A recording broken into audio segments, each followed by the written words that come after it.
আপোনালোকে জীৱনত bus station, rail station আদিৰ বিষয়ে নিশ্চয় শুনিছে, কিন্তু আজি আপোনালোকে জানিব আমাৰ আকাশত বা অন্তৰীক্ষত নিৰ্মাণ হ'বলগীয়া ষ্টেচনটোৰ বিষয়ে। আৰু সকলোতকৈ গৌৰৱৰ কথাটো হ'ল এই নিৰ্মাণ কাৰ্যটো আমাৰ ভাৰতৰ পৰা আগবঢ়াব।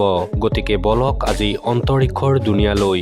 ভাৰতীয় আবিৰতেল স্পেচ ষ্টেচন, যাক ভাৰতীয় অন্তৰীক্ষ ষ্টেচন বুলিও কোৱা হয়, ই ভাৰতৰ দ্বাৰা নিৰ্মাণ হ'বলগীয়া আৰু ভাৰতীয় গৱেষক মহাকাশ সংস্থা ইছৰোৰ দ্বাৰা পৰিচালিত পৰিকল্পিত মডিউলাৰ মহাকাশ কেন্দ্ৰ।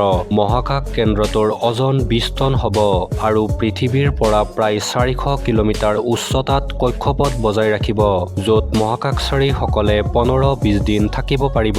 অন্তৰীক্ষত স্থাপন হ'ব লগা এই ষ্টেচনটো প্ৰথমে 2030 চনৰ ভিতৰত সম্পূৰ্ণ কৰাৰ পৰিকল্পনা কৰা হৈছিল, যদিও গগনযান ক্ৰুযুক্ত মহাকাশ বিমান অভিযানৰ সৈতে জড়িত কাৰিকৰী সমস্যা আৰু ভাৰতৰ কোভিড-19 মহামাৰীৰ বাবে পলম হোৱাৰ বাবে পিছত 2035 চনলৈ পিছুৱাই দিয়া হয়। প্ৰথমটো মডিউল 2028 চনৰ LMVM-3 লঞ্চ বাহনত মুকলি কৰাৰ সম্ভাৱনা আছে। বাকী মডিউলসমূহ 2035 চনৰ ভিতৰত নেক্সট জেনেৰেশ্যন লঞ্চ ভেহিকেলত মুকলি কৰা হ'ব।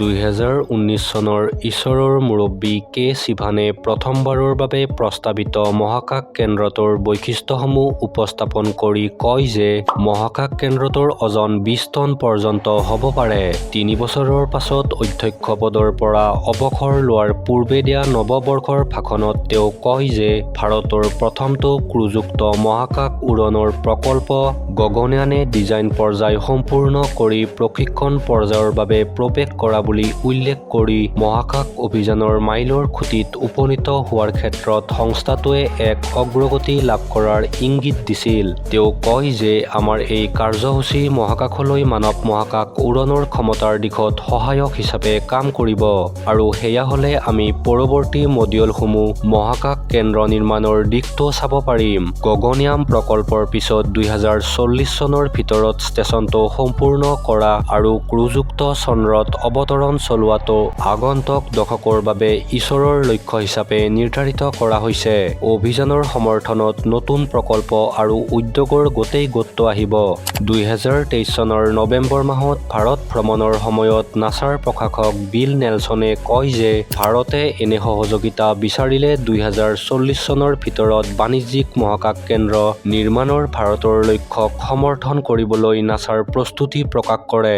এই সম্ভাৱ্য অংশীদাৰিত্ব দুয়োখন দেশৰে বিশেষজ্ঞ আৰু অভিজ্ঞতাৰ লাভ উঠাব পাৰিব। ইয়াত 100 কিলোৱাটৰ ব্যৱস্থা নিৰ্মাণ কৰা হ'ব।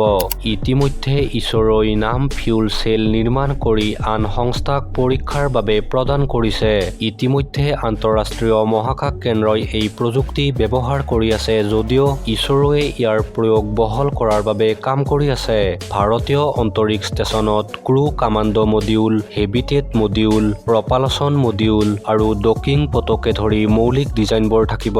সমগ্ৰ কেপচুলটোৰ ভৰ প্ৰায় 25 টন মান হ'ব বুলি অনুমান কৰা হৈছে, যিটো ষ্টেচনৰ সম্প্ৰসাৰণৰ ওপৰত নিৰ্ভৰ কৰি ভৱিষ্যত বৃদ্ধি কৰা হ'ব।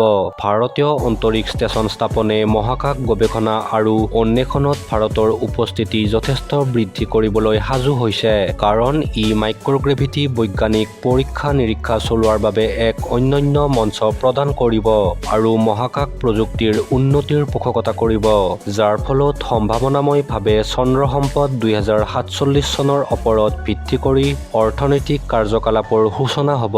গতিকে এতিয়া মাথো আৰু কেইটামান বছৰ অপেক্ষাৰ পিছত দেখিবলৈ পাম অন্তৰীক্ষত ষ্টেচন। ভাল চাওক, ভাল শিকক। ধন্যবাদ। জয় হিন্দ, জয় জুবিন দা।